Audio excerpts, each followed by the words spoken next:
Hey everyone, welcome to my weekend special. I hope you enjoy the show. Hit that like button and be sure to subscribe to the YouTube channel so you never miss my show, whether it's Tuesday, Thursday, or Saturday. Now on with the show. All right, welcome back to the show, everybody. Really excited today to talk to you about your road to success, just your road in your entire life, and the things you should expect if you're going to choose the road less traveled. I was reading a couple lines from The Road Not Taken by Robert Frost. It's a great poem. If you've not read it, you should. But he says, 2 roads diverged in a wood, and I took the one less traveled. And I think if you're going to pursue success in your life, you have to decide you're going to be on a road that most people are not on. And a lot comes with taking that road. And I think, a lot of times success is glamorized on social media right now. It looks like it's about Lamborghinis and private jets and, great dinners and amazing stuff like that. But the truth is, the journey to success, especially as an entrepreneur or even as an athlete or in really any endeavor, can be a very painful journey. And you can feel very alone. And it's designed that way. And so it often bothers me when I hear people say, I need this support from my spouse or my friends, or I've got haters, or no one understands me, or I'm getting all this rejection and negative feedback from people. I've got haters. That's the road you're on. Those are the signs you're on the road less traveled. Those are the signs you're on the path that most people aren't going to be on, that you're going to a place most people aren't going to go in their lives. And so what comes with deciding to be great, deciding to do something awesome with your life, is all of those things. It's the other road, the road that almost everybody you know is on, that road's well lit. It's beautiful. There's all kinds of great scenery. There's not a lot of bumps in the road, not a lot of potholes, right? Everything's wonderful on that road. It's also very crowded. The road to success, the road less traveled, let me just tell you something. That road, it's windy. It's up and down. There's potholes. You're going to have breakdowns. You're going to have blowouts. You're going to have days that you can't even get it started again. It's a dark road. It's not well lit. It's all kinds of bad things on that road. That's the road to success. And you're not going to see a lot of people there. And then there's going to be a few times you're going to hit a yield sign. And everything in you is going to tempt you to yield to the road everybody else is on because it looks so good over there. Right? Everyone's there. It's well lit. It's sunny out. Your road, there's ice. It's snowing. It's raining. It's dark. It's windy. It's massive ups and downs. All the breakdowns. And when you hit the yield sign, the reason I'm making this message today, I don't care what level of that road you're on or how far down. By the way, on the road everybody else is on, there's navigational equipment. There's directions. Everyone kind of goes in the same direction. The road less traveled, the road to success, sometimes you feel like you don't have a map. Sometimes you feel like you don't have any direction or sense of direction. And you get so far down it sometimes like, what am I doing? Well, let me just say something to you. When you get down that road, right, you're going to hit yield signs regularly. They're going to try to get you to yield and give in and yield back to the other road. And it's your decision right now when you're listening to me today to say, I will not yield. I will not give in. My will to win, my will to do something great is not for sale. Because I'm going to tell you, this road is difficult. And I often find it amazing when people say, I'm getting all this resistance. I'm getting all this rejection. That's exactly what it's supposed to be. Let me tell you what comes on the road to success. And I know this isn't pretty, but maybe for some of you say, oh, that means I'm in the right place. If recently, at any point in the last 12 months, you've experienced doubt, like lots of doubt, you're probably on the road less traveled. There's no doubts on the easy path. There's no doubts just going to a job every day, collecting a check, going about your business, not trying new things, not challenging yourself, not growing, not contributing. There's no doubt there. What are you going to doubt? Everybody's doing it, right? So if you're getting doubt, that means you're on the road less traveled.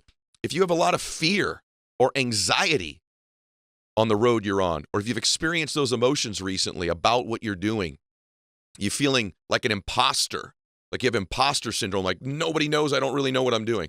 You're on the road that I think you should be on, the right road, the road less traveled.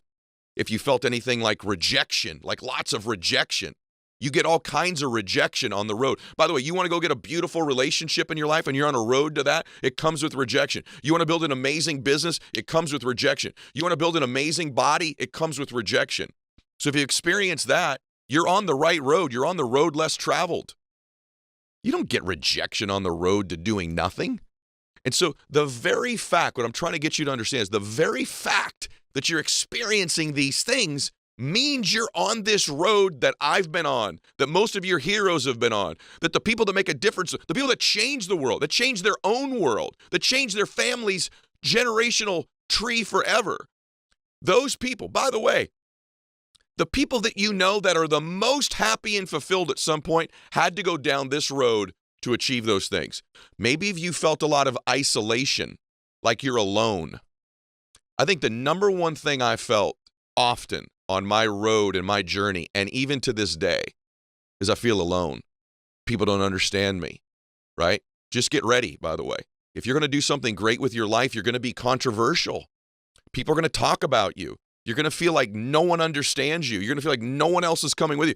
Even when you're surrounded by a big team, even when you've got a bunch of people working with you, oftentimes you feel very alone. It's a very lonely road. You know what happens when you're alone and you're lonely? You learn a lot about yourself. You know, when you're at a big party and it's crowded and noisy and there's all kinds of people around you, everyone's having a great time, you don't learn a lot about yourself then. It's the times that you're alone and you do feel a little bit isolated is when you actually dig deep into yourself and you find things out about you that you never knew existed. And you work through pain, you work through trauma, you work through difficulties. You're on the right road. You feel any anxiety? You have any anxiety you've experienced recently? You're on the right road. So I'm actually telling you that these things that seem like the negative things are actually indications. They're actually green lights. A green light is doubt. A green light is fear. A green light is rejection. A green light is isolation. A green light is anxiety. And then here's the other thing that happens when you're on this road, because it is so difficult and treacherous. You start really beginning to ask yourself, is it worth it? Is it worth it? And if you've had any occasion in the last recent little while or in the last 12 months of your life to ask yourself, is this worth it? That contemplation of whether it's worth it or not means you're on the right road. It means you're on the right road. See, people that are on that other road, they're not asking themselves if it's worth it because they're making no sacrifice. There's no commitment. Remember this, with no commitment, with no sacrifice, ultimately in your life, there's never any freedom. And so where you really are is you're on a road to freedom, spiritual freedom, emotional freedom, financial freedom, physical freedom, relationship freedom. You're on the road to have a freedom of choice of your emotions, by the way, as well. Now, do I think the entire journey has to be painful? Absolutely not. Am I saying there isn't amazing moments and amazing highs, and you can have blissful dissatisfaction on the road, and you can enjoy your life still on this road? 1,000% on the road less traveled, you can enjoy your life. You can have beautiful experiences and amazing relationships. But the truth of the matter is, you see all that on social media all the time. Every once in a while, somebody's got to tell you, and also there's some of this other stuff. Also, there's some pain. Also, there's setbacks. By the way, the other thing that happens on this road is 2 or 3 times a year, there's just a massive catastrophe and crisis.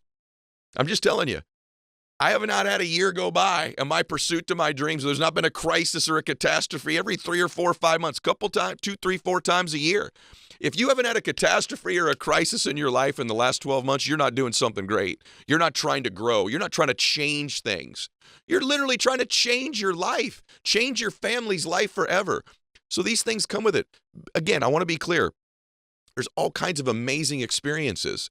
And having been on this road, I can tell you the beautiful experiences and the emotions and the breakthroughs and the pride that comes with overcoming these challenging things, overcoming doubt, overcoming fear, overcoming rejection. That's the juice of life.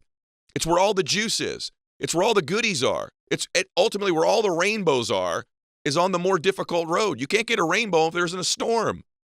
And so I just feel like so often people, they listen to podcasts like mine and they think, man, my gosh, it's like most people aren't going through, everyone that's gone anywhere great in their life has had their version of this adversity in their life. And like I said, you're going to be controversial. You decide to do something great. You've decided people aren't going to understand me.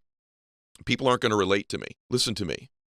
Don't be so caught up in these external voices that are gnawing at you or talking bad about you. You got to listen to your inner voice.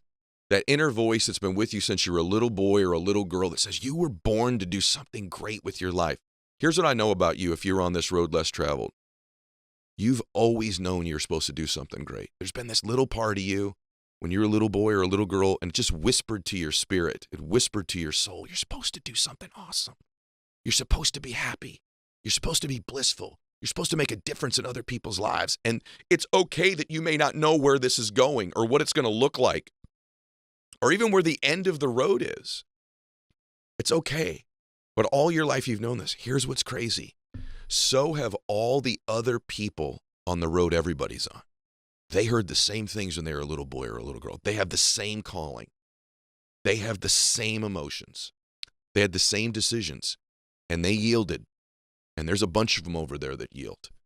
And let me tell you what they live with. See, when they get to the end of their road, it wasn't real bumpy. The weather was pretty good. They get to the end of their road someday. It's the end of their life. They're going to look back at their life with regret. They're going to look back and say, I played it safe. I didn't take any risks. Here's the truth. I lived my life scared.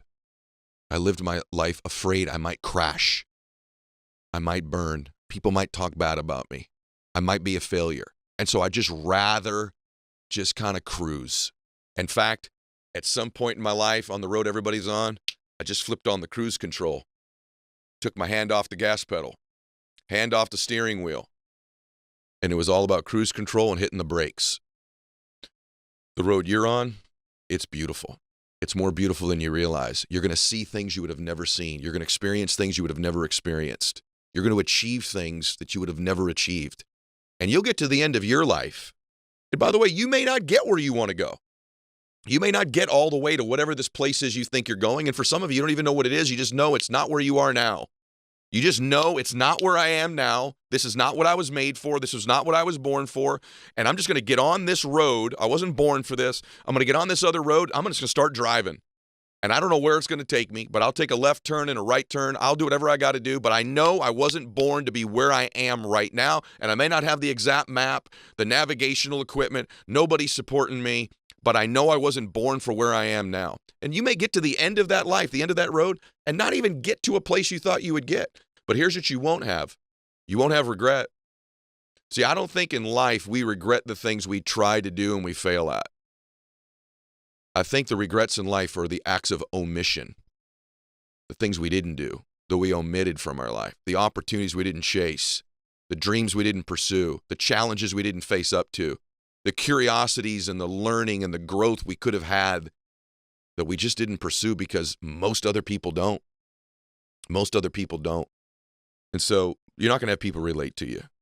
Now, listen, on this road, you have to be willing to course correct. You got to check in with yourself once in a while. Is this still my current dream? Where am I heading? Where am I going? What does this mean? And I also think you have to just decide, I'm going to stop trying to get support of all the people around me. If everybody around you is supporting you, you're probably not trying to do something very big. You really aren't. Because most people don't want you to see you get too successful or too happy because it'll expose them. So don't let people with small lives and small thoughts project their limitations onto you because they're trying to get you to yield to get on their road. I miss you. You ever hear that? I miss you. I miss the way it used to be. I miss this. They're basically saying, come on, get in the back seat, take your hands off the damn steering wheel, quit hitting the accelerator, and let's just cruise around for a while. And you inside you knows that you weren't born to cruise. You were born to experience life and to have great memories. No great memories come from something that everybody does every single day. The monotony of life. Now, what would I recommend you do to pursue this dream a little bit better? I think you need to find a mastermind or a group of people that you can be around that support your thinking. Listen to podcasts like mine, especially mine, on a weekly basis. And the other thing is, when you're on this road, one thing that will light this road up for you is service. When you're feeling most helpless on this road, get the most helpful. Do everything you can to help other people. When you begin to just serve other people, contribute to other people, encourage other people. See, maybe it's just an act of encouraging words that you give to somebody today. That act of service to another human being increases your vibrational frequency.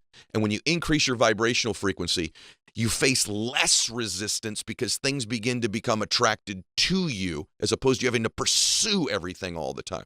Acts of service, acts of contribution in your life at every single level along the way. From the person listening to this who's making negative $10,000 a year in their bank account right now, and they're piling through money and losing money, to someone making $100 million a year. Your pathway to more illumination, to more light on where to go next, is through the acts of service to other people.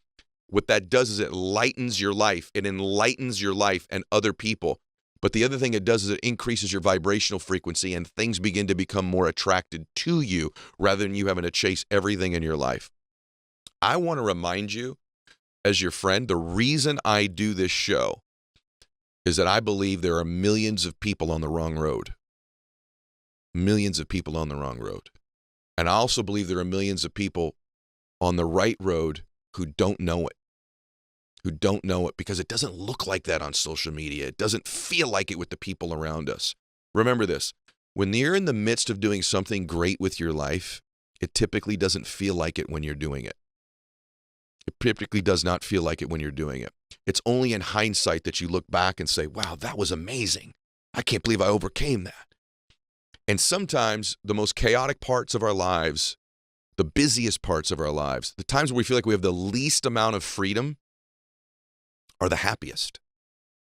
If I ask you to think back to some of the most, chaotic times of your life where you had the least amount of freedom and some of the most difficult times and you were the busiest, maybe you were the most happy. See, if there's a mother listening to this and I said, what about that pregnancy that you had? That discomfort of carrying that baby, and maybe you got sick and you had different, issues with being pregnant and the discomfort of it and the birth process. No man can possibly relate to it. I'm not even going to try. But that was one of the most difficult times of your life, yet it's the time that you're the most grateful for and you feel the most blessed. Those of you that were in college at one time and you were crazy studying and cramming for tests and had a job to support yourself and 2 jobs or 3 jobs and you're out of control. And you look back at that time and you go, man, I loved that time in my life. Isn't that interesting? Those of you that have had to have 1 or 2 or 3 jobs at any given time and it was very, very difficult and you're busy and scattered and everyone thought you were crazy. Some of the happiest times of your life. So sometimes chaos and difficulty and doing something great, all we feel is the chaos and difficulty. We don't know we're doing something great. It's only in hindsight that we look back and go, that was when I was the most happy. And so the truth is this. What you really want is freedom. What you really want is freedom. You want a freedom in your relationship, freedom financially, freedom in your career, freedom in your emotions.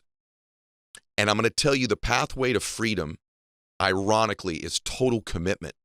Most people think, wow, if I commit to this relationship, I lose all my freedom. Nothing could be further from. Once you've committed to something, you're completely free now to act on that decision. Lack of commitment is a jail, is bondage, because you've got nothing to decide to do with your life, to do something great. Total commitment to a business you're starting or pursuing or a new hobby this creates total, once you've made the commitment, all these other options are gone, and now you've got complete freedom to pursue that decision, to pursue that road.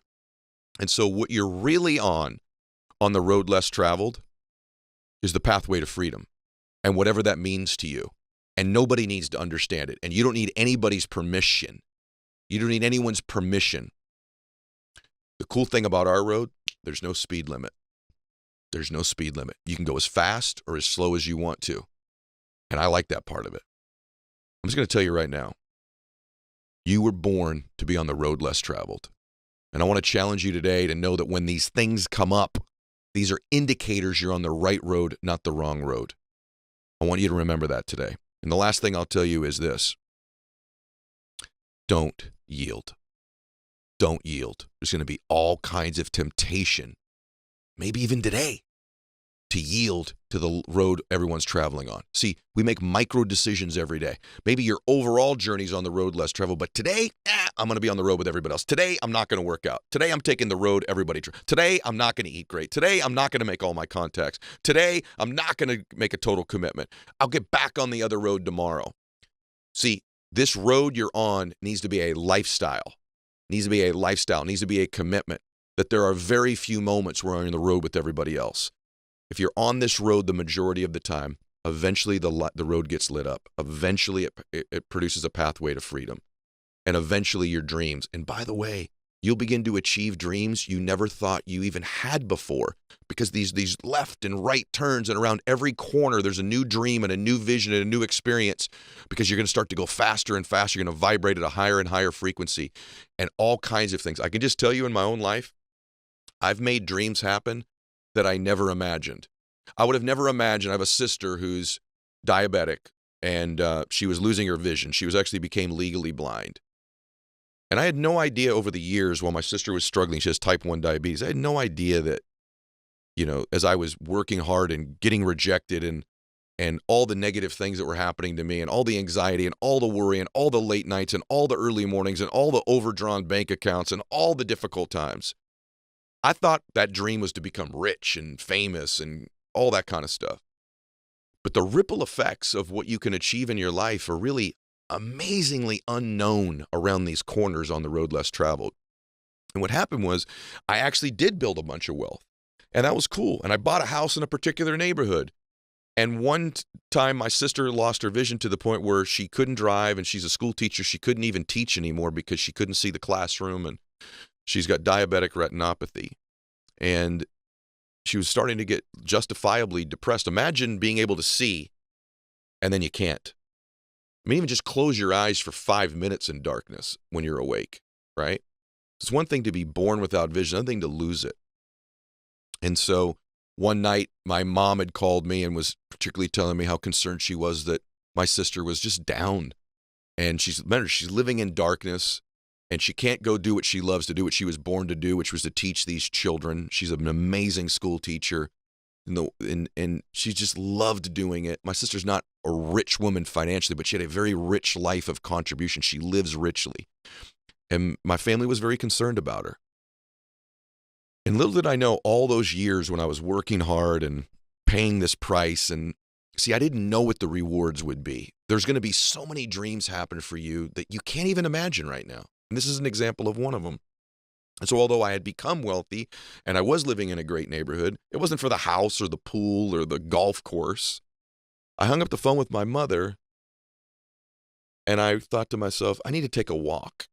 I need to take a walk. I was so hurting for my sister. And as I was walking down this street, I realized, I won't say his entire name, but I realized, oh my gosh, Dr. Chang lives in that house, and he helps people with their vision in their eyes, and he created this laser that helps people, and it's an optometrist. He lives in that house. I want to be crazy if he could help my sister. And I called him. And to fast forward the story, that doctor saved and reversed my sister's blindness.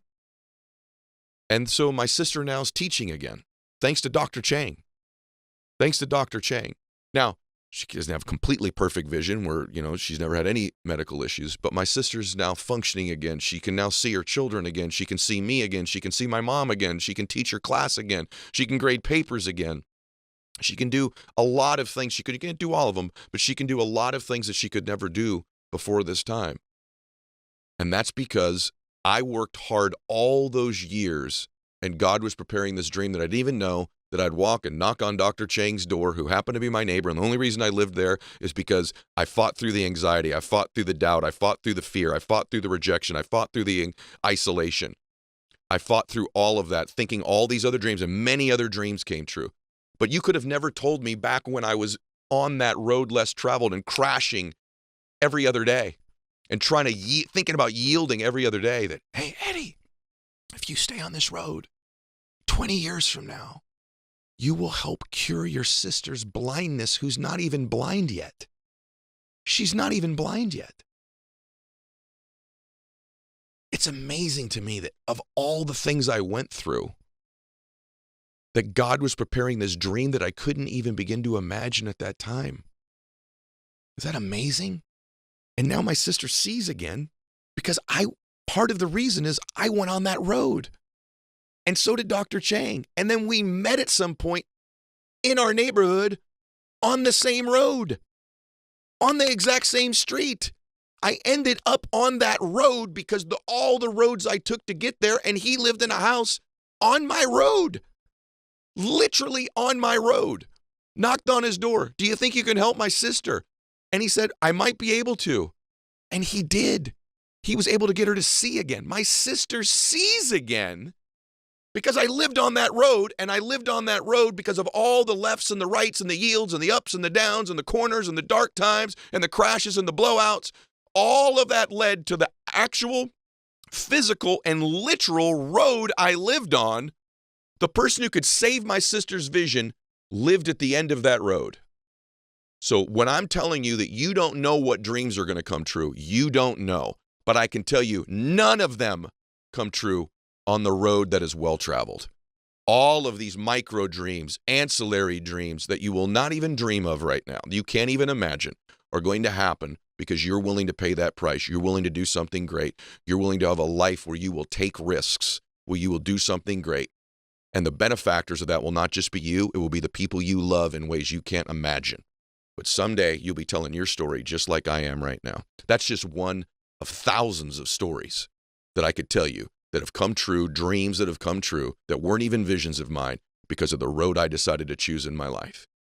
And so I don't want you to cheat you or your family or your loved ones or anybody else out of all these dreams that you haven't even had yet, all these moments that you can't even imagine yet because you yield to the other road. So please stay on the great road. When I tell you you're born to do something great in your life with big ways and small ways, I mean it, and I know it because I've done it myself. Here's something you're going to have to all accept. And if you already have, at an even deeper level, if you're going to win, you got to change your relationship with pain. You got to do hard things and build the habit of doing hard things. And what you wouldn't know about Dean, but I'm going to make him speak to it right now. This dude his tendency is to drive through the smoke. I tell this story about, we used to sponsor Carl Edwards, the NASCAR driver. I said, what's the scariest thing about driving NASCAR? He goes, easy question to answer. When there's an accident in front of you and there's all this smoke and you're going to drive 150 miles an hour through that smoke and you don't know what's on the other side, you could be hitting something head on and you're done. And he said, I've learned to drive through the smoke. And the people that I know that are ultra successful, they have a different relationship with fear and pain, and they drive through the smoke. They do hard things. They build the muscle fibers mentally of doing hard things that other people avoid doing or try to find a way around, a smarter, easier way. And that is not you. You've gotten where you are, and I don't want you to be humble about this, because this dude does difficult things. He does difficult things, quite frankly, like most people do easy things. He just runs towards the smoke. Tell him about that about you. Don't be humble. Yeah, no, I appreciate the kind words. I would have to say it's true, because what I realized at a young age is my father, I'm not going back to childhood, but my father stressed about all the little things. And you know, you don't realize this stuff when you're in it, Ed. You realize when you look back after 20, 30 years. But my dad freaked out and stressed about $100 ideas, $1,000 ideas. And I watched the pain this guy went through. And I remember at a young age just thinking to myself, if I solve, like my dad worries so much about the little things, what if I put that much energy in just the bigger things? And what happens when you're young and you start that way of thinking, it's honestly a lot easier, because I was 17, 18, young, naive, dumb in some cases, right? So I just ran towards the fire saying, if my dad's going to stress so much about a $1,000 deal, what if I did it on $5,000, $10,000 deals? And the proof is in the pudding, and you know this, Ed. Some of your biggest deals that you probably have done in your life had less stress than one of the smaller deals you've done. Yeah. And what I've done is just program myself to say, how could I go after something bigger? You know, just be honest. I read Green Lights by McConaughey, right? Mm-hmm. Yeah.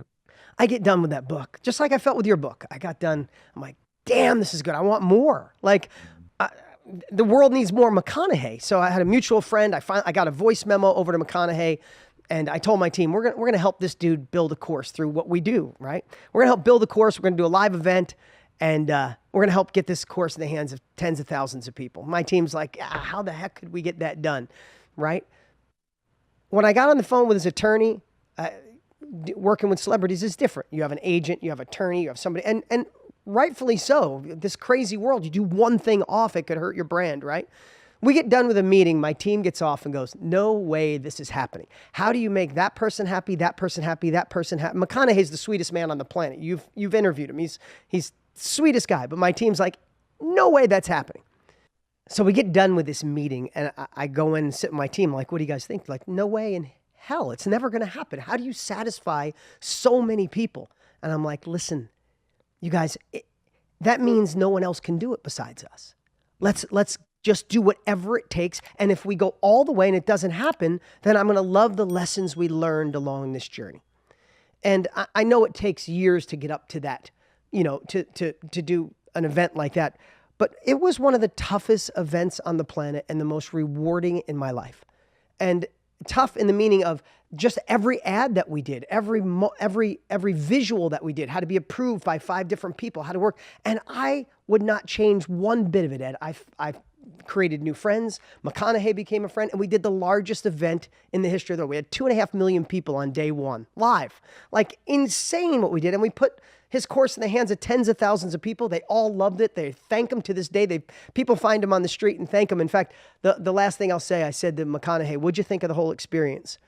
And he said, well, I thought you were crazy at first. I thought I'd never do something like this. I said, well, what do you think now? He said, I realize it's the greatest experience of my life. Because my whole life he said, my whole life I've played a character that was written by somebody else, directed by somebody else, edited by somebody else. He said, I got to play me. So when people come up, they don't go, I love the character. They say, thank you. That goes to my point from earlier, brother, which is that you get to play you. See, you're most fulfilled when you're expressing the real you. And even someone like Matthew McConaughey, who's had all these external accolades, says it's the best experience of his life because he got to express him. And that's when we're fulfilled. I really believe probably the most underpursued, underspoken about part of fulfillment in life right now in the personal development industry is the level of fulfillment one feels when they're the fullest expression or the truest expression of themselves and serving people. And if you're looking for a pathway to have a little bit more juice in your life, peace, happiness, fulfillment, I believe that's the place to look. Am I expressing myself, my love, my gift, my knowledge, my information, my feelings to the people around me, to the broader world in a way that fulfills me? And if you're not, if you're holding these things in, which is what most people do, they hold their feelings, they hold their thoughts, they hold what they believe in, they hold their opinions, they hold their knowledge, I believe you're dying. I believe that's the beginning of a death of our spirit. And I believe, not to be very, faith-based here, but I really believe this. God did not make you for you to repress your greatness, for you to suppress your expression of you. You're not doing what I believe is God's will in your life when you suppress your stance, when you suppress your knowledge, when you cheat another human being out of the gift of you helping them. And I always say this, my life changed because my dad got sober. But my dad got sober because somebody helped him get sober. Another human being said, I can help you. And by the way, what qualified them wasn't they were this magnificent, perfect person. What qualified them is they at one time were also an alcoholic and a drug addict. And that's what was qualifying them. So ironically, the great pain they went through in their life was the qualifier to help other people. Perhaps that's what you should be looking at right now, my friend. Maybe this pain you've been through somewhere is the pathway for that expression to help other people and to your fulfillment. Welcome back to the show, everybody. So grateful you've decided to join me again here this week. And this week I have a question for you. Do you play hurt? Because I think playing hurt is one of the invisible skills of all the great ones. And if you think back in your lifetime, the people that you've been the most, emotional about when you've watched them perform in sports or life in business, they were overcoming some pain they were in currently at the time. Typically in sports, it's some type of an injury that they have. And so I ask you, can you play hurt? Because I think that's the great separator in life and in business, is that the great ones are able to perform even when they're not at their best, even when they're hurt, even when they're wounded, even when they're down. And average, ordinary people succumb to the injury, succumb to the pain, the down cycle in their life. I really believe the separator in life is not what you do on the days where you're feeling great, you're feeling healthy, you're feeling emotionally strong, everything's going your way. Everybody performs well on those days. It's what do you do on the days that you don't feel that way? In sports especially, the greatest moments of my lifetime in sports, we'll talk about them in a minute, have been watching athletes perform under pain, under injury, under hurt. And in business and life, we're not on television. And so sometimes we don't realize that's the separator. The difference between winning and losing in life and sports is so small, it's almost too scary to talk about. One of the things that worries me is, I have to be candid with you, I think everybody can help someone. But one of the things that's happened in the business space, the entrepreneurial space, is there's just so many people that are giving advice and information that have never built a business, that have never accomplished anything other than telling you how to accomplish something. And so oftentimes I hear their messages and I'll commiserate with other people that I know that have actually done something in their life, and like, can you believe that they teach this stuff and that people are believing this? I worry sometimes that you don't get told the truth about what it really takes to win, and that so many of you are listening to so many different voices, many of which aren't qualified to help you in the area that you're looking for help. And I say that with respect because I think everyone can help somebody. But by and large, if I want to get fit and in shape, I want my trainer to be fit and in shape. If I want to become wealthy and build a big business, I want to listen to someone who's wealthy that's built a big business. If I want to become happier and more influential and more passionate in my life, I want to listen to someone who's done that. And so I know that one of the separators from the people that I know that have become mega successful in their lives is their ability to play when they don't have their A game, their ability to win and step up and sometimes play better. And so ask yourself this question: the last year, on days when you were down or not even feeling physically well, you had the flu or cough, or you had an injury that you hurt yourself and your knee or your back was hurting, or someone had hurt your feelings the day before, or maybe a week or two before, the day before, you lost an account or didn't get a sale you thought you were going to get, or something's going on with your kids. How did you perform those days? Because that's the separator in life. And so we're so moved often by the people we see when they do this. I'll give you an example. I was recently moved by a young man, and I'm sure this will get back to him, and he might be surprised that I saw this, but a young man named Cade Ballou, and he's a college baseball player at Auburn University. I played college baseball. He's a lefty. I was a lefty, and so I took note of this young man, but the reason I saw him wasn't because he played college baseball or because he played at Auburn. He's a much better college player than I was, by the way. But the reason I saw him is that his mother had died. And the day that his mother had passed away, he still played in the game that night. And I guess evidently he went to the coach and says, Mom would want me to play tonight. This young man under tremendous pain, just lost his mother. Can you imagine? Just hours before, he said, I think Mom wants me to play. And this young man steps up to the plate. I believe it was his third at bat. Guess what he did? You know it. He had a home run. Mother of Auburn baseball outfielder Cade Ballou. Stacy passed away this morning after a battle with cancer. Our hearts and Auburn baseball are with the Ballou family during this time.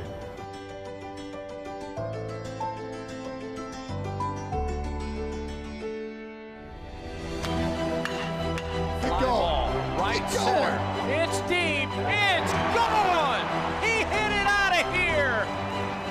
Brad, some things just transcend the human experience and how sports can bring everybody together, and that's one of them. One of the most inspiring things I've ever seen in 32 years of coaching was Cade Ballou getting a home run.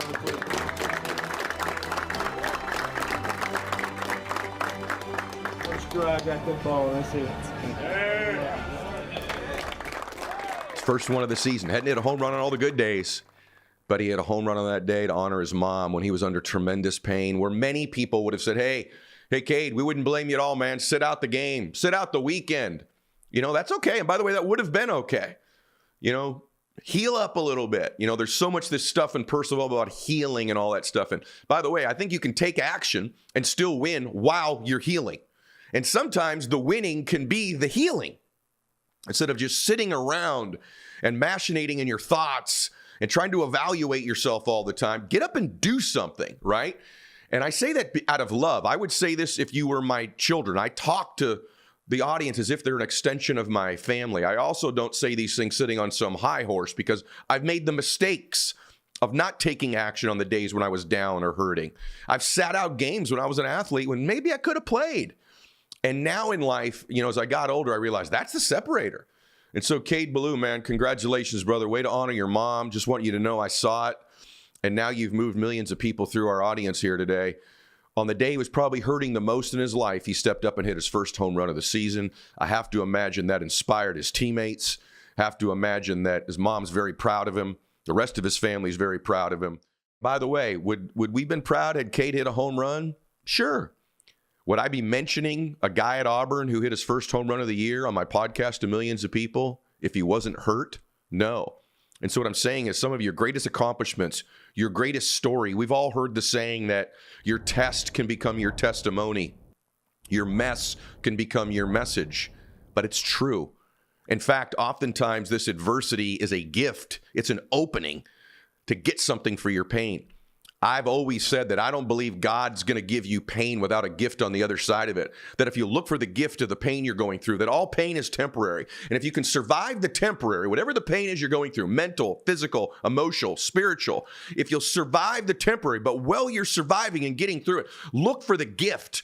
Look for the miracle. He's going to give you something. He's going to give you a new friend, a new relationship, a new insight, a new thought, a new talent, a new ability, a new innovation, a whole new life oftentimes, a new reference, a new whatever. It comes your way through pain. And so this is the people that we admire in life. You think about in your sports life, think about Michael Jordan. Of all the championships that Michael Jordan won, it was winning the 1997 NBA Finals, the flu game, where most people wouldn't have played. He had 104-degree fever. No one thought he was even going to show up and play that night. And somehow he comes through and wins the NBA title playing with the flu, right? I mean, we remember this. It's iconic. Now, he won a lot of championships, but that's the clip that you see the most. Why? Because he played hurt. He played hurt. It's Tiger Woods of all the majors that he won. He won the 2008 U.S. Open, they tell us, on basically a broken leg? Are you kidding me? These are the stories of legends. These are the stories that are what icons do. And you have a chance when you're going through this down day. These are the days where maybe you're going through it today and you're like, man, I needed this today, brother. Or send this to somebody who needs it. My gosh, this is actually an opening for me. This is where I separate. This is my separation season. Because almost, I almost get off in my mind on these days because I'm like, I know nobody's working as hard as I am. Not after how bad yesterday was. Not after how bad I'm hurting. Not after that letdown. Most people are licking their wounds and staying down. And there's all this stuff that says, well, maybe you should stay down for a while. Evaluate what happened. Learn the lesson. Yeah, maybe. Or maybe you should get your ass up. And go back to battling, go back to fighting, go back to winning. Get in motion again. I think you could heal, learn, and take action at the same time. Tiger Woods winning that U.S. Open on a broken leg, they tell us. Kirk Gibson in the 88 World Series hitting a home run coming off the bench. He was so injured, he couldn't play. He didn't play the game, and he didn't play at all after this home run. He had one at bat, limps up to the plate. He couldn't play a position, so they put him into pinch hit. He gets up there, 2 strikes, Dennis Eckersley, bam, hits a home run over the right field fence to win the World Series game. One of the most, if not the most iconic home run in the history of baseball, one of them. Why? Because he had a home run in the World Series? No, because he had a home run hurt in the World. By the way, I was at that game. Funny anecdote, my dad wanted to leave that game the inning before. We got up to leave, and we ran into my T-ball Little League coach. We were in the bleachers at Dodger Stadium, and my T-ball coach says, you don't leave World Series games early, Mr. Mylett. My dad went, all right. We walked back to our seats. True story. Sat down in the next inning. Maybe the most famous home run in the history of baseball was hit by Kirk Gibson. But we remember it because he played hurt. If you're really old like me, it was a year before I was born, but I heard about it all my upbringing. Willis Reed for the Knicks coming out and inspiring his team to win. You know, when I speak, I walk out on stage to Thunderstruck by AC/DC. And everyone thinks that's because he's such an AC/DC fan. Well, I am a fan of that band, but that's not why I walk out. I walk out to AC/DC when I speak because my favorite fighter of all time is Arturo Thunder Gotti. He came into the ring to Thunderstruck. My favorite fighter of all time, Gotti. Why? Because he was the best fighter of all time. Arturo was not the greatest fighter of all time. If you don't know him, go watch his clips. I don't care if you're a boxing fan, female, male, go watch Arturo, guys, because the shots he would take and keep coming. His fights with Mickey Ward, I mean, I'm just going to tell you, like, inspired me to want to be somebody. If you think about the movies, it's Rocky Balboa. It's how he came back from being hurt. Cut me, Mick, right? Those are the things that move us. The greatest of all time, Muhammad Ali, and how he beat George Foreman and would come back from being hurt. The wonderful Kerry Scruggs. Most of you don't know this, one of the greatest clips of all time. Kerry Scruggs, 1996 gymnast, ends up basically winning the gold on a torn ankle. And I remember watching that and crying, literally crying when she won.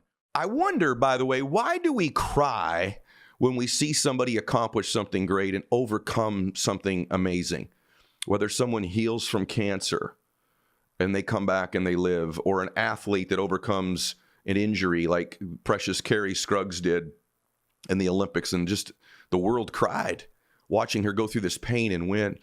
I submit that we cry when we see these great acts of courage because we know that exists within us and we're not using it. We're not even crying out of happiness. There's a part of us like, why can't I do that? I have the same capacity. I'm also a human being. I want to be proud of me. I want to overcome my pain. You know, the story that you're going through right now or have gone through, it's only inspiring if you win. It's only inspiring if there's a fairy tale. It's only inspiring if there's a lesson, if there's a pot of gold at the end of the rainbow. And so you got to play hurt. And sometimes, I'll be honest with you, I think we exaggerate the pain we go through. We make it a bigger deal than it really is. You know, I've had people cancel because, well, I've got a cough or I've got the flu. Heck, this is a Zoom call. I'm doing this today. My producer will tell you, I'm sitting here today. I've got at least 2 teeth that I need a root canal on today. I've got something wrong with my jaw where I can't really open my mouth to eat. It's enough that I can talk, right? And I've got the flu. But no one asked me to run a marathon today. They asked me to do 6 Zooms. I'm sitting in a chair. What's the difference between sitting on the couch and doing nothing and sitting here and helping change the world? And I'm not bragging about me. Heck, I'll just tell you this. I played this whole year hurt. I haven't been on social media in a year. I've had issues with my heart. I've had a back issue that's just very significant. I've had surgery on my back. I played hurt all year. It's one of the best years I've ever had. Now, has it been the biggest growth year? No, but I played hurt. Deion Sanders, Coach Prime, was on my podcast a few weeks ago. His agent and my agent, Constance Schwartz, was also on some of the most popular shows we've ever had. And Coach Prime's this legendary coach now at Colorado. But what a lot of people don't know is Coach Prime played entire Major League Baseball season and NFL football season at the same time, multiple years in a row. You imagine how hard it is to get to the NFL. Imagine how hard it is to get to MLB. He got to both and played both, and some days would play a Major League Baseball game and an NFL football game in the same day. Imagine that. And guess what? One year he did it with a bronchial infection, walking pneumonia basically, for the entire year. Imagine that. You got a bronchial infection, almost borderline walking pneumonia for a year, and he plays a full NFL football season and Major League Baseball season and went to the postseason in baseball.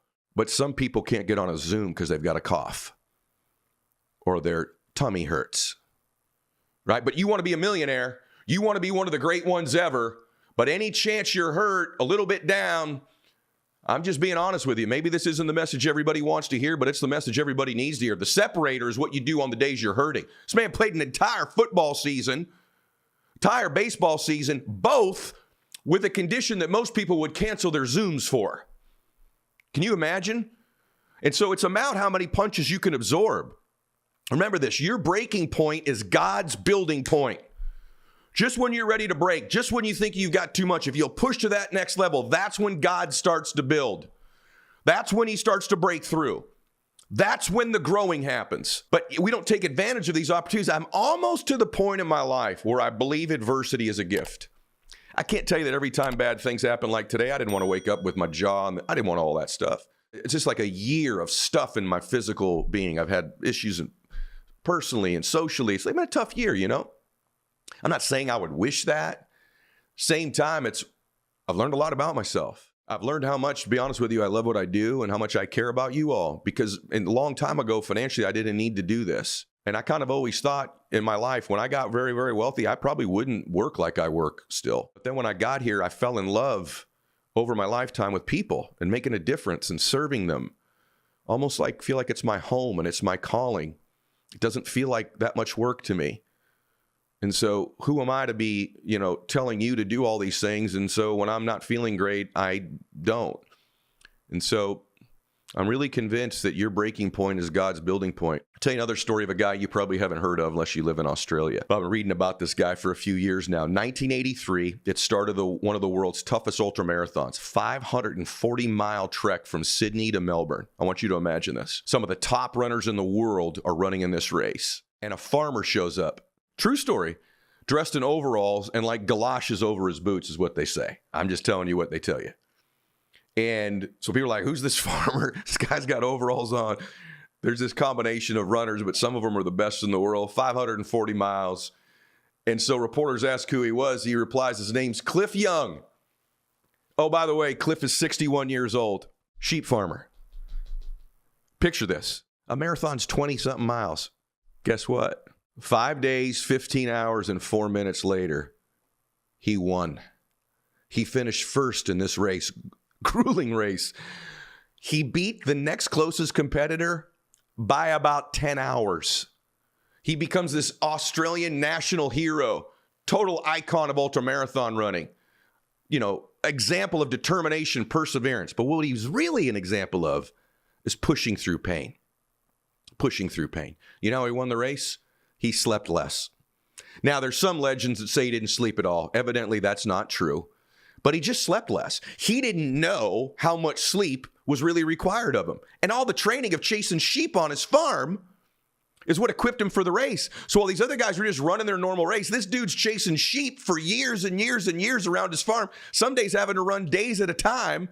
He was totally built for this. And so when the actual race comes along, he dominated because he'd pushed through pain for years and years and years and years. The actual race was nothing. And so I believe when you push through pain over and over and over again, it starts to not affect you like it once did. But if you avoid pain, if you shrink to it all the time, if you give in constantly, it weakens you. Remember this, when you've gone through a difficult, painful mental experience, a bad day yesterday, physical, spiritual, maybe it's in your relationship, maybe you're just losing confidence. This is an opportunity to either strengthen you or weaken you. And how you respond means everything. I'm pretty sure Cliff at 61 years old in overalls didn't have all of the pedigree to be the guy to win that race, never mind by 10 hours. But what he had done is trained himself to sleep less than most people. What he had done is trained himself to push through pain over and over and over. This wasn't something he trained for. It was his daily life.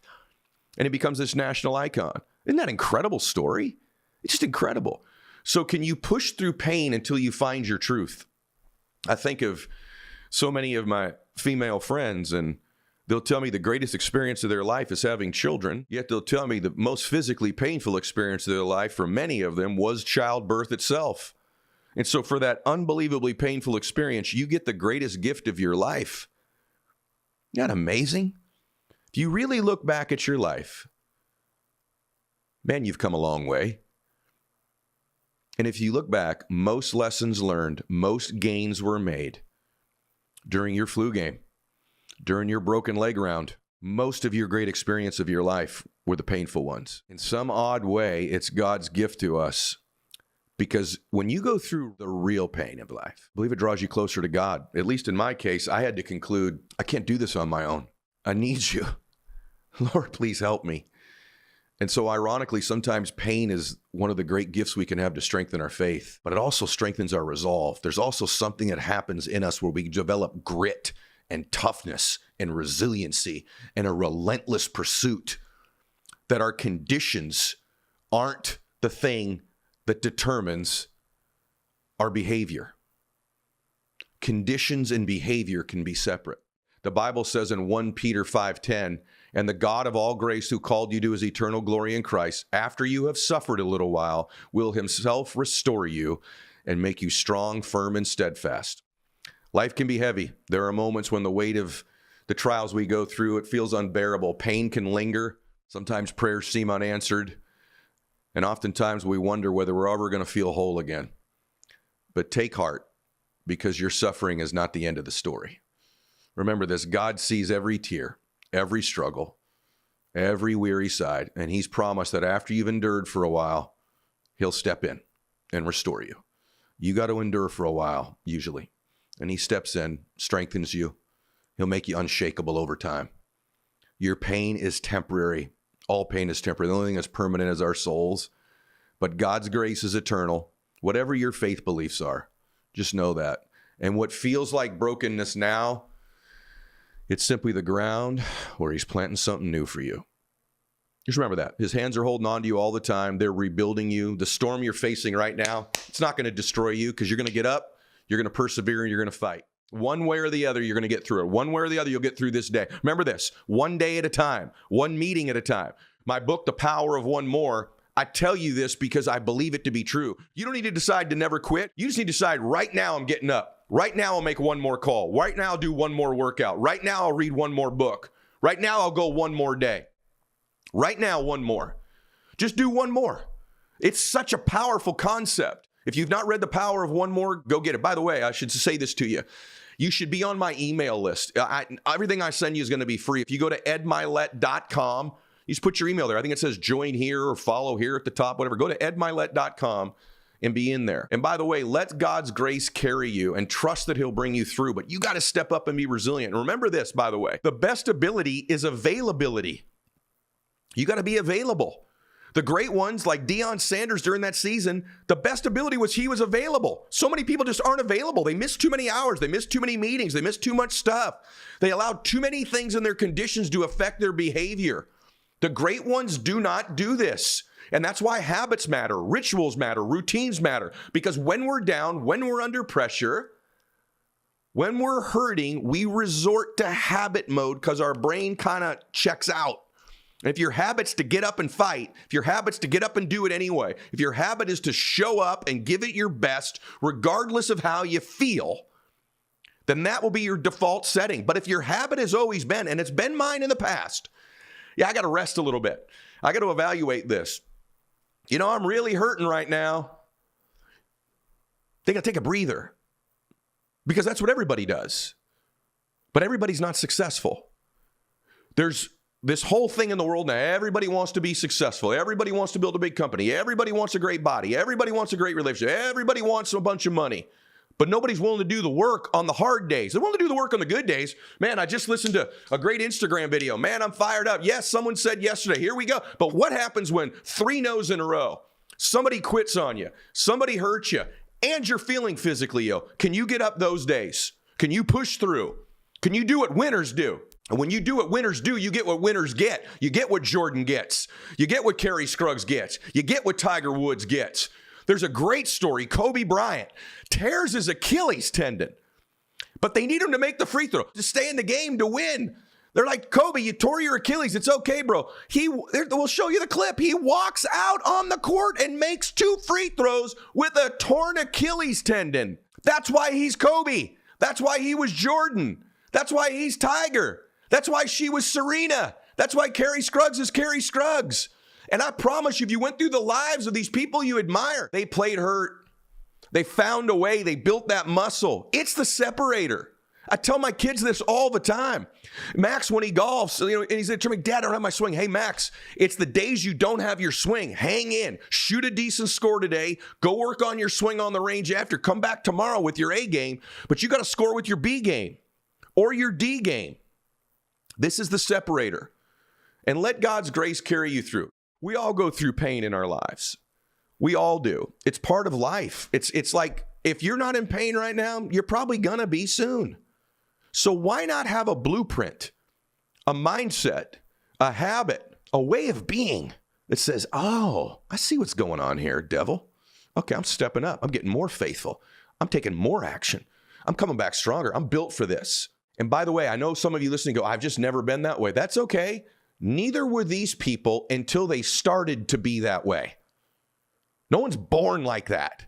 What happens is they all hit a wall at one point and said, I'm tired of running. I'm tired of quitting. I'm tired of giving in when I'm hurt. I'm tired of backing up. I'm going to stop. At some point, Kobe Bryant said, I'm going to stop backing up. I'm going to stop making excuses. I'm going to stop quitting. I'm going to stop flinching. And I'm going to step into this. At some point, I did. And I'm not equating myself with those people. But I know what it's like to give into an injury. I know what it's like to lay down too long when I'm down. I know many years ago, even at the prime of my health and fitness, I didn't work like I do now. And I'm probably in the worst physical condition I've been in decades. Actually, certainly ever. Yet I think I've been delivering the best content of my life. Most athletes will tell you, by the way, any of you that played sports, my dad used to tell me this when I'd play sick. Most athletes, most business people play better hurt. especially you got a little bit of a fever running, everything kind of slows down a little bit. It causes you to focus a little bit deeper and a little bit more. You kind of have to move out all the noise and stay in the moment because that's all you have energy for. A lot of times you're better. And here's the truth. None of that's real pain. I was thinking about real pain this morning. I woke up, had a lot on my mind, and I was still fuzzy from waking up. And I thought, oh, I'll call Dad. And it wasn't for about 10 minutes until I got up and started to move around. I remembered I can't call my dad. My dad's been passed away now for 3 years. I don't know if any of you's ever lost somebody, but every once in a while you forget. You have a great moment, you think you'll call them, or you have a dream that's so real when they're in it. And I woke up this morning, and for about 10 minutes, I was planning on calling my dad this morning. And then I realized I can't. You don't know real pain until you crave a conversation with someone that's no longer with us. That's some pain. And then I had to decide today. Don't feel real good. Wish I could call my dad and I can't. That hurts. I think I'll honor him with what I do today. I could have chose a different decision. Yeah. I worked real hard. I've got a little bit of money. It'd be okay if I kicked the can down the curb a little bit. Did this tomorrow. I don't want to do that. Fact, what my producer will tell you is I texted him about 2 hours ago. I said, let's do one more today too. So we're actually doing more today. He probably wondered why. He's learning right now. I decided to do more today because it's one of those days. I'm not going to meet my normal standard. I'm going to do one more. So real pain is that stuff. And if you have that in your life where you can't call someone because they're not here anymore, honor them and make them proud of you with what you do on the days you're hurting. Welcome back to the show, everybody. So, will you please stop being so hard on yourself? So many of you are your own worst enemy, and it's what I want to talk about this week. Let me ask you a question. How's that working out for you? I mean, so far, how's it worked out being your own worst enemy, being so difficult, so hard on yourself, beating yourself up so often, the negative self-talk, the negative self-thoughts? If being hard on yourself worked, it would have already worked by now, right? And one of the things I think we have to ask ourselves is what I'm doing working? You know, how's this working out for me? And so far, not so good when you're really difficult on yourself. You would never talk to other people the way that you speak to yourself. And I have a podcast I just recently did. I don't know if it'll be out or not by the time you see this, but what I talk about in that podcast is that you teach people how to treat you. You teach other people how to treat you with what you're willing to accept, with what you're willing to tolerate, and you teach yourself how to treat you. And for many of us, since some age we were at, and you could draw a line for almost all of us. Some of us it happened much later in life. Some of us it started happening in childhood. We started treating ourselves poorly. And if we treat ourselves poorly, how are we ever going to ask other people to treat us well? And by the way, whatever your belief systems are, you all know that I'm a Christian, but I also believe in inspiration. I believe in vibrational frequency. If you're not treating yourself well, how do you expect the universe to treat you well? How do you expect to have good things come your way when you don't even treat yourself well? You know, it's probably the number one mistake that I see people make. That's their invisible enemy, is themselves. So they go into things like I do it when I speak on stage. And ironically, sometimes we're the most difficult on ourselves and the things we're actually the most anointed and best at. If you were to ask me, what's the area of my life that I am probably the most hard on myself, the most abusive to myself? I will tell you that it's my public speaking. That when I get off the stage, I think maybe 3 times in my life has someone asked me, how did you do? And I said, very well or great. But probably 15,000 or 30,000 times, depending on how many times I've spoken on stage, I've said not so good. I should have done this. I could have done that. Okay, or terrible. And then I spend a bunch of time lamenting the things I said that I shouldn't have, or things I forgot to say, or things that didn't go well. You know, the other area that I'm very difficult on myself, if I step back and look at it, is in parenting. Yet, kind of if I stepped way away from it, I'm a pretty good parent. So it's ironic that sometimes we beat ourselves up in the number one place that we're the best at. And here's what I figured out. You know, as a person of faith, I believe in the adversary, or you can call it the devil, whatever you want to be. And if you don't believe in any of that, it could just be negative and positive. And I can tell you that I believe the adversary or the devil attacks us in our thoughts. And when we begin to listen to our thoughts, we're really doing the work of the bad guy, the dude downstairs. Or if you don't believe in any of that, negative vibrational frequency. It attacks us in our thoughts. But when God's working on us, he speaks to our hearts. He speaks to our spirits. And I've learned to stop listening to my thoughts because that's where I'm attacked. That's where you get attacked, is in your thoughts. But if you can get quiet and listen to your heart, that's God speaking to you. Remember this, God talks to our hearts. The devil talks to our minds. If you don't believe any of that, highest vibrational frequency is in the heart center. Lowest vibrational frequency is actually in the mind. And the thing that vibrates at the lowest possible frequency is a lie. And so when you tell yourself a lie about yourself, you are now reducing your vibrational frequency. Not only is it not true, not only does it beat you up, not only does it program your reticular activating system to find more bad things about you or have you make more mistakes, but you're reducing your vibrational frequency because it's not true and it's a lie. And when we lie to ourselves, we reduce our frequency. Truth, on the other hand, vibrates at the highest possible frequency. And that's why it comes from God. And so what I want to challenge you to do this week, man, this is good for a Monday, huh? What I want to challenge you to do this week is to begin to listen to your heart, that whisper, that quiet voice that you have to be still or quiet to hear, and drown out the noise, the vast majority of which that noise is being created by you in your mind or the adversary in your mind, and it's a lie. Here's the bottom line. It's not working out so good for you. And you need to begin to separate your behavior sometimes and your choices and or your performance from who you really are.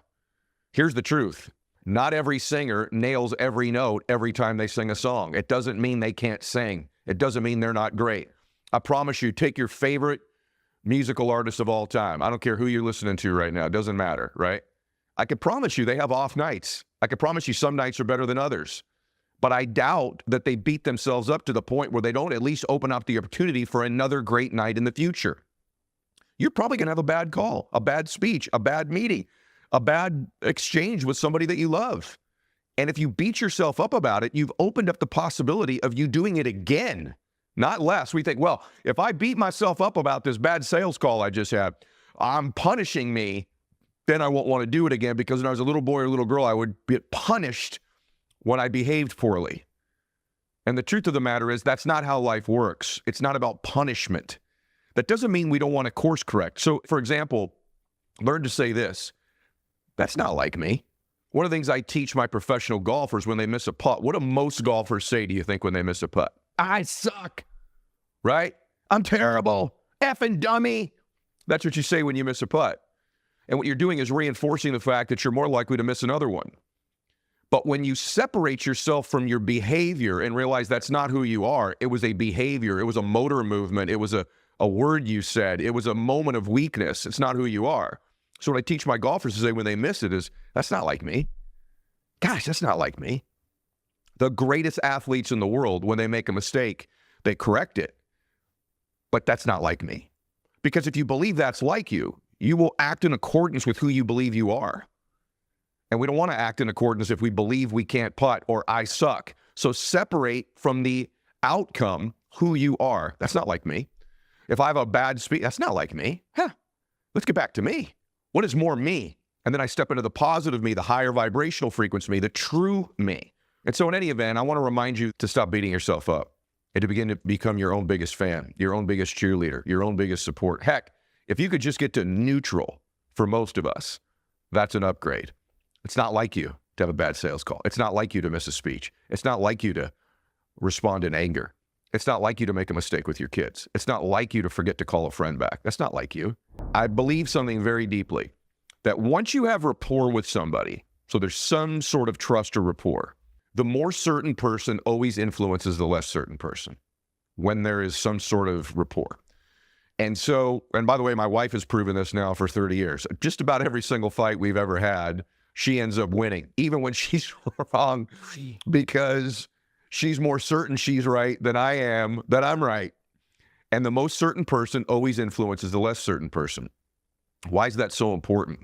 Because when we're in a sales environment or we're coaching somebody or anything we're doing, speaking from stage, interacting with anybody about trying to make a point, talking to them about our faith, our politics, whatever it is, the more certain person always has influence over the less one. So the less certain persons. What we spend most of our time doing is refining the PowerPoint, refining the presentation, the words we're going to say, exactly how we're going to frame things, what it's going to look like. And we don't spend all of the time we need to on increasing our own true certainty level. Now, by the way, you can't transfer to somebody that which you truly aren't experiencing. It's not authentic. So you have to actually be certain. And I don't think enough people work on certainty of themselves and their product or service, both. There's two things that need to come across in an exchange with somebody. One is certainty about self. That's the hard one. That's the one that takes some digging. And that's why I always say link your certainty or your confidence to your intentions, not just your abilities. Because you know about your intentions. You know that's to be true. When you connect with your intent, you can come across much more certain. I'm certain I want to help. I'm certain I want to serve. And that increases your certainty level. But the other thing not enough people do is increase their certainty about their product or service. They don't do enough third-party reading. I am constantly reading, all the time, articles that validate the different companies that I own and their products and services, or our ideas or our concept, or validating that the market's getting bigger, or there's a need for us, or that we're unique and different. And I like to validate it with third-party stuff, whether that's a book, an article, something online, a story I see. And I'm always feeding my certainty. One of the things I've realized about myself over the last, 10 or 15 years is this is sort of one of my superpowers. When people ask you why you're successful, sometimes it's very difficult for successful people to answer that question if they're successful in an area. And by the way, I'm unsuccessful in many areas and successful in some. But the ones that I am, oftentimes, even on my show, when I ask people, they don't know why, because they begin to do things habitually and reflexively. It's become part of their pattern. So they're almost oblivious to the fact that they do it like any other pattern. And one of my patterns and habits for a very long time is to just be ferocious with working on my certainty level about myself, about my product and service, and I do it over and over, and I'll share it with people that I work with. See, so-and-so said, look at this thing here. Look how much the competitors are doing it wrong. And I'm constantly increasing certainty, because as you increase certainty, you increase the propensity to perform. And that's why it's so important, as I discussed, to not beat yourself up. People who beat themselves up, here's what they lack: certainty. They lack certainty. They've not worked preemptively, proactively on their certainty level about themselves or their product or service. And so this isn't something you can do during a presentation or during an exchange with a friend. It's done before. It's preemptive. It's preparation. Preparation is not just the words or the thoughts or the concept. Preparation is the belief. You transfer belief to people. The more certain person influences the less certain person. And so if that's really true, then we have to work on that more than any other element of our being in terms of persuasion with people, is certainty. And you have to actually believe it. So this week, I want to challenge you. What are you doing externally, outside your business, outside your normal routine, to increase your certainty about yourself or your product, service, your company? And it's got to be a habit. It's got to be daily, in my opinion. If at a minimum weekly, you're reading things, you're sharing things, you're feeding it. It's like this, I was going to say monster or beast, but it's really not. It's like this beautiful spirit you're feeding that you can transfer. So, sometimes it's a monster or a beast where you're like, man, we got it. You got that. But other times it's this beautiful spirit of just confidence. I was watching, politically, I don't care where you lie politically, but two of the people that I've really studied a lot of are Kennedy and Reagan. Ironically, one from the left and one from the right. But I've studied these two as leaders. And one of the things that both of them uniquely had in common was this really sly smirk under pressure. Literally, they were both known, like when the pressure increased, they didn't scowl more, they smirked and smiled more. And it was like this reflexive, habitual thing that both of them did. Isn't that interesting? Yet very different people, but at different ages when they were president by a mile, different parties, different philosophies in some cases. Yet under pressure, their staff and team and family both commented individually about both of them that they would smirk. You go back and look at Reagan in debates. You can go back and look at Kennedy in debates, videos under pressure, big speeches they made. They had this thing. And the reason that the people around them said that as the pressure increased, their certainty level about their decision-making increased under pressure, that they felt more and more certain about the decisions that they were making. It's really a really fascinating study of leadership and of human beings, that actually most people cower under pressure and shrink. These two leaders knew to increase their certainty level under pressure, and they had done that work preemptively so that when the pressure hit, when the moment hit, they were the best them decisively in those moments, processing information in those moments, persuading their team and staff, persuading other world leaders. I mean, imagine the amount of persuasion that has to happen. And so it requires a gigantic level of certainty. And so no matter what you believe politically, most people think that both of those guys were pretty darn good presidents, depending upon if they believe in the left or the right, depending on their party. The point is, under pressure, they got lighter, not heavier. And that's because they had worked on their certainty level. So I want you to change this. You know, ships don't sink because the water around them. Ships sink because of the water that gets in them. It's not what's going on around you. It's what's going on within you. There's an enemy within you, and it's you. You have to remember this. You are not your thoughts. Your thoughts don't come from you. There's nothing wrong with having high standards. In fact, I recommend it. Having high standards for yourself is completely different than being hard on yourself. And because I talk about having high standards all the time, I think people conflate these two things and think, well, if I don't live up to my standards, then I have to beat myself up, as if I beat myself up, somehow that's how I'm going to change. And where's this really stem from in our lives? This enemy within. This enemy within comes from this notion that when we were little kids, when we did something bad, we got punished. And somehow over time, we've decided, I'm going to punish myself. And somehow that's going to get me to reach my standards. Nothing could be further from the truth. And so you have to stop doing this. The ship is sinking because you're letting the water within you drown you, literally in your thoughts. Remember this, self-talk leads to self-thoughts. And by the way, vice versa. Negative self-thoughts lead to negative self-talk. And human beings, you and I, are designed to live consistently with the story we tell ourselves about us. And so if you're telling yourself this story, you're going to live congruent with it. You're going to find more situations that are negative, more situations to let yourself down, more situations to beat yourself up. You're going to get more and more of what you keep saying and thinking about yourself, because that's how the mind works. That's how life works. Thoughts are like magnets. We literally draw to ourselves exactly what we're thinking about. So if you're thinking something negative about yourself, and I know many of you think, no, I know a lot of successful people that are very hard on themselves. It's different. They're hard on the behavior, not on themselves. So when you watch a great athlete and they miss a bunch of shots, they're thinking, that's not like me. That is not like me. They're not thinking, I suck at shooting. And so there's this fine line between living up to our standards and talking to ourselves as if we're our own worst enemy. And what's really sad about that is that you're going to get to the end of your life and you're going to live with no peace because you've had to live with you, your own enemy.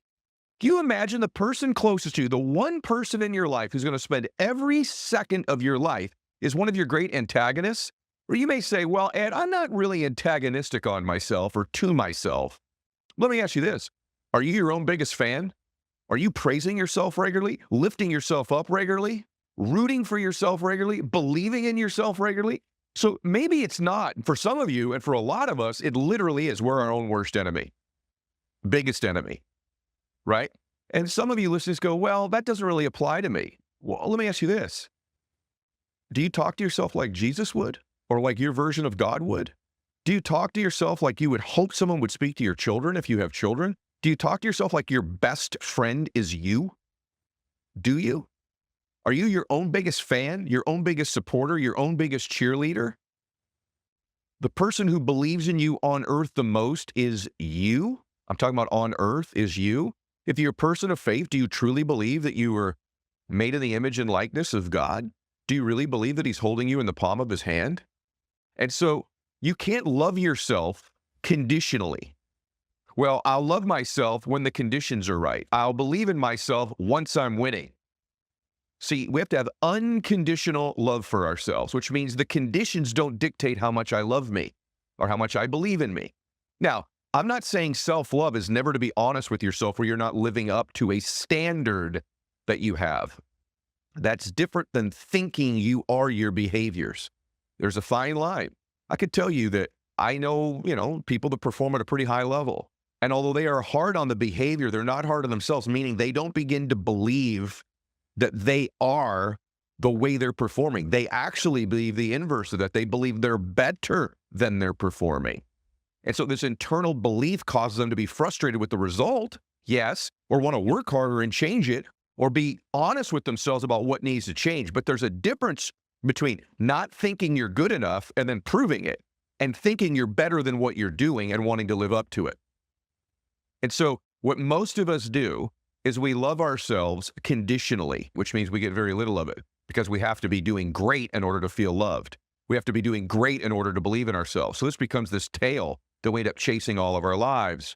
And so we begin to think it's the water around my boat, it's the haters, it's the circumstances, it's the market, it's my lack of opportunity, it's whatever it is. And it's not. It's the water within the boat. It's not the words being said and the thoughts about you outside of you. It's the words that are being said and the thoughts about you and or inside of you that is holding you back in your life. Not only holding you back from the results you want to get, but holding you back from the emotions you want to experience. Because your closest ally, you, who's with you every second of every day, doesn't even believe in you and love you the way that you're worthy of right now. And so I want to challenge you to change that, because you will do everything in your life to confirm what you believe about yourself, to make it true, to live in congruency with the real thoughts, the real beliefs you have to be true about yourself. I say often that one of the most powerful forces in the world, if not beyond God, is to live in congruency with our identity, is to live in a way that's congruent with the identity that we hold for ourselves. And as you climb higher in your life, and I know you intend to, just realize this: new levels, new devils. The higher you climb, the more you have to have your own back. People think, well, if I could just have my back down here. No, all the way up, because new levels, new devils. And a lot of times that devil is within you. It begins to be your own thoughts. I'm higher than I've ever been. I don't know that I belong up here. I'm not sure I can get, I never thought I'd get this far, so I can't get any further. I never thought I'd get this happy or this wealthy or this fit. Ooh, I start to doubt myself. And the new levels could be new devils around you, but it could be new devils in your thoughts, in your mind as well. And so what I'm saying to you here today, my dear friend, is that you have to love yourself unconditionally, meaning regardless of the conditions. Self-love or self-talk does not mean you accept everything about yourself. In fact, what it really means is that you expect better from yourself because you believe so deeply in you. And that fine line is misunderstood by about 99% of the population. They see successful people demanding high standards for themselves, wanting to grow, wanting to get better, wanting to improve, and not realizing it comes from a place of deep self-belief. And what they do is they flip it and they begin to think, no, it comes from a place of self-loathing or not believing in oneself or being hypercritical of oneself. Hypercritical of oneself doesn't work. I can tell you that, one of the things that I'm, one of the best at in the world, according to other people, and even in my own mind, is speaking on stage. And it's the place I'm the most hard on myself, the most self-loathing, the most beating myself up, the most picking it apart. And so as a consequence, although I am really good at it, for many, many years, I didn't enjoy doing it. And once I stopped doing that and I began to give myself the grace of believing I was great at it, I began to enjoy it more. And because I began to enjoy it more, I shifted into a state of much higher inspiration, much higher vibrational frequency, and I got better at that very thing that I thought I was great at. So that one area where you think you're great, where you're really hard on yourself, if you begin to give yourself some grace, you'll even get better at it, more you're in flow, and you can only be in flow when you're enjoying it, when you're at peace doing it. And so my message to you today, and I hope this really hits home for you, everything we've covered today, is you must begin to be your own biggest fan, your own biggest supporter. That's with what you think, that's with what you feel, and that's what you say out loud and inside about yourself. And I would just say, my friend, you're worthy of it. Give yourself more grace. A little bit more grace. Will you please give yourself a break? You're not going to get out of this alive. You're not going to get out of this alive. And what if the person closest to you was your own biggest enemy? Or at a minimum, wasn't even your biggest supporter? You're with you every single second of every single day. A little grace, a little patience, a little gratitude, a little love, a little bit of support. In fact, a lot of all that would change your life today.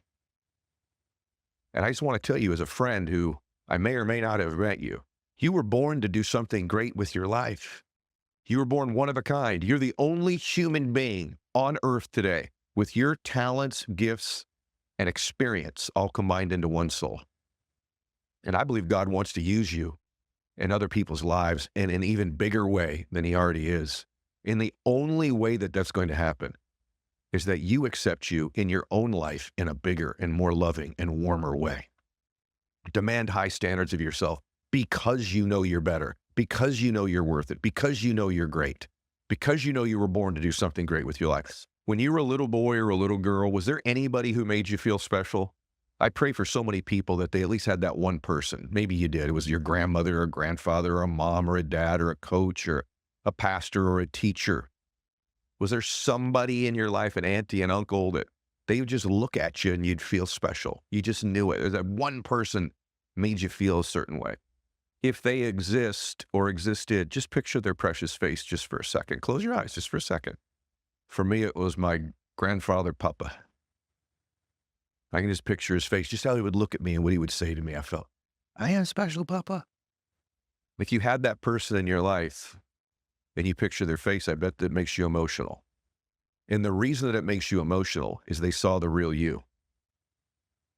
They were right about you. They were right about you. If they're alive, make them proud of you while they're still here. If they've passed away, honor them with the man or woman you become. And if that person doesn't exist, I apply for that position from a distance, and I really recommend you step into that role starting right now as that person who looks at you that way.